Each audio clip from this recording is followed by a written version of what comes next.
Hello students, welcome to the third video for MOSFET spectroscopy, where we are trying to understand how the spectral parameters changes.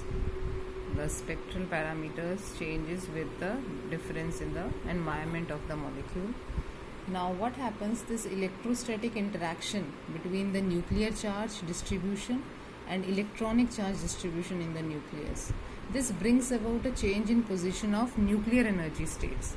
So this electron charge density at the nucleus, it depends on the chemical environment around the nucleus, and this difference between the source and the sample nuclei causes this difference in energy. So we have seen there, we had drawn one spectra like this, and there was a E naught. So we expected this E naught, to be attained so that with a maximum overlap. Now there comes the difference in between this E naught. We get the E naught for the sample for the source to be different, and E naught for the sample to be different. So we get something called as delta E naught. This difference in delta E naught, this energy mismatch, which we try to bring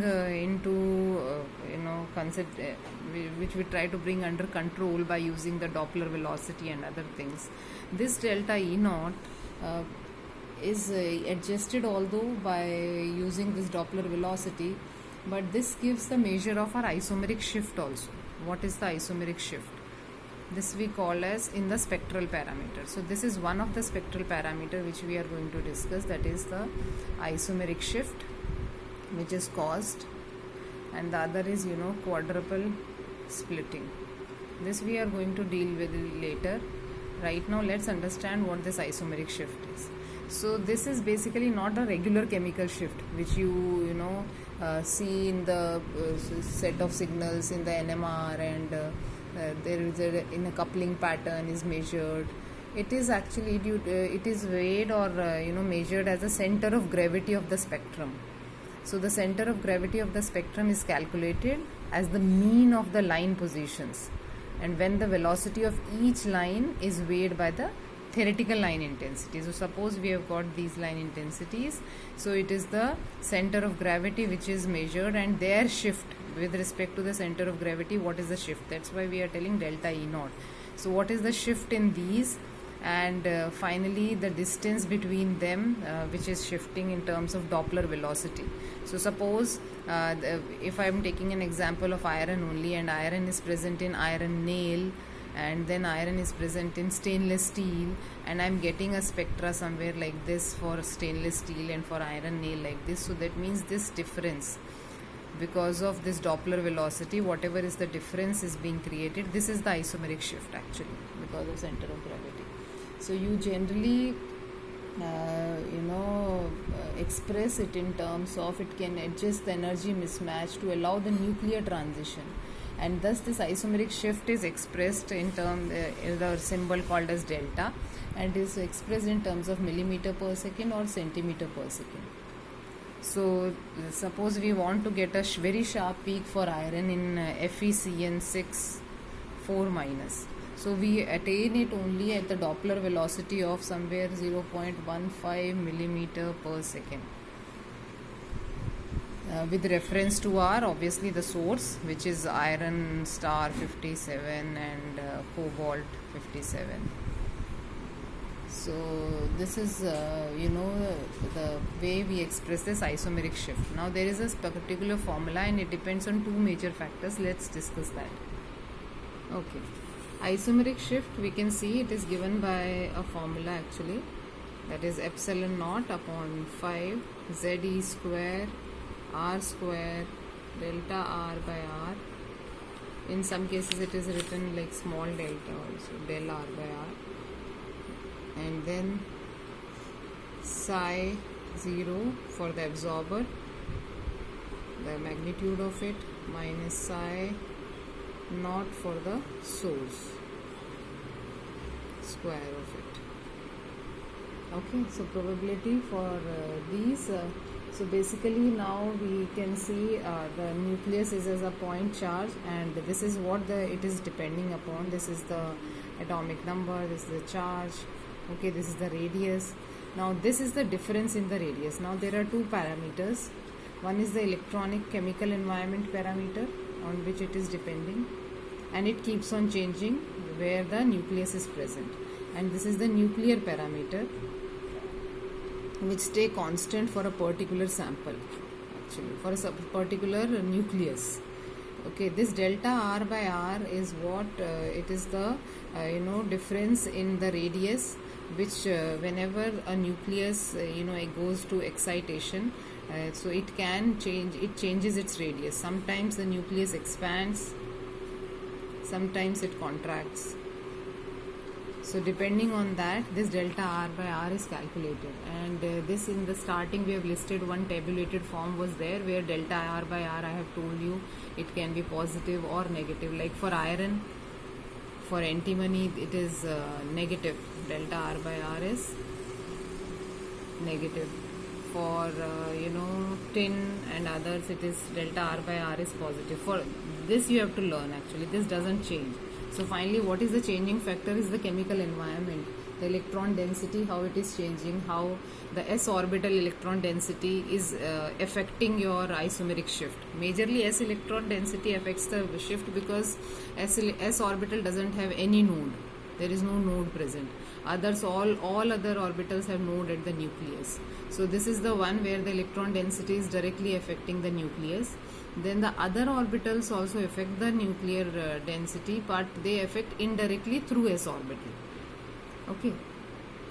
So this, the difference in this total electron density at the nucleus between the absorber and the standard sample is there, and it depends on the relative charge in the nuclear radius between the excited state and the ground state. So for whatever for most of the nuclei is true, it can be, the reverse can be true for iron 57. So what all factors we are going to study? Suppose that increase in electronegativity and other chemical environment, how the chemical shift is, whether it is increasing or decreasing. So it will be reverse for those nucleus for which delta r by r is negative.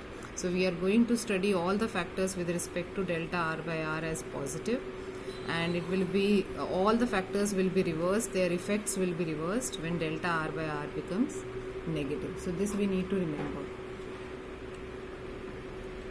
So difference in this isomeric shift between the compounds therefore reflect with varying intensity and difference in the electron density at the nucleus, which in turn should indicate difference in the populations of the valential orbitals. So since s electrons have finite probability at the occurring, so the delta measures principally the difference in valence of s orbital population of the Mossbauer atom between the sample and the source. Okay. Now for elements for which this R excited, that is excited is greater than R at the ground state, so for them delta R by R will be positive.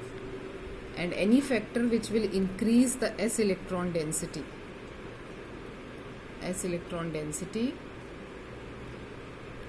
will result in increasing delta. Okay. So thus increase in covalency of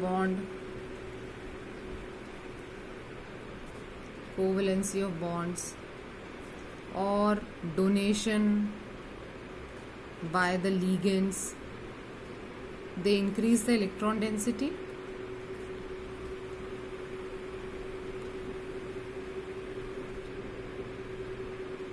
Then the presence of lone pair with S character, they all give rise to large positive delta.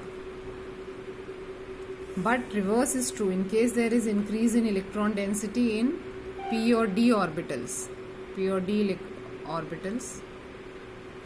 they causes the increase in shielding of s orbital electrons and thus decrease in delta. Okay. Similarly, increase in oxidation state of a transition metal or a metal also increases in delta. one more point you should note down, and a decrease in coordination number. A decrease in coordination number also increases the contribution of s orbitals and decreases the contribution of p and d orbitals, and thus it increases the delta value. Okay, what I want to say in this last line is, let me explain you. Suppose I have a tetrahedral complex. So tetrahedral will have coordination number 4, and the hybridization is sp3, and in octahedral the hybridization will become d2 sp3 or sp3 d2, right? Now out of these two, which one is having more s electron character, s character? So this will have more s character. So in case this is having more s character, so it gives high delta value. Okay, now the reverse will be true for the nucleides which are having delta r by r as negative. For example, iron, antimony 121, iodine 127. All these factors will be reversed. What I want to say, all the factors are reversed. Like, let me take an example. For example, in case of iron, as the number of d electrons increases, what happens? The isomeric shift becomes more positive. Correct the spelling. Becomes more positive. Okay, we'll keep on discussing these factors in the following videos. Thank you.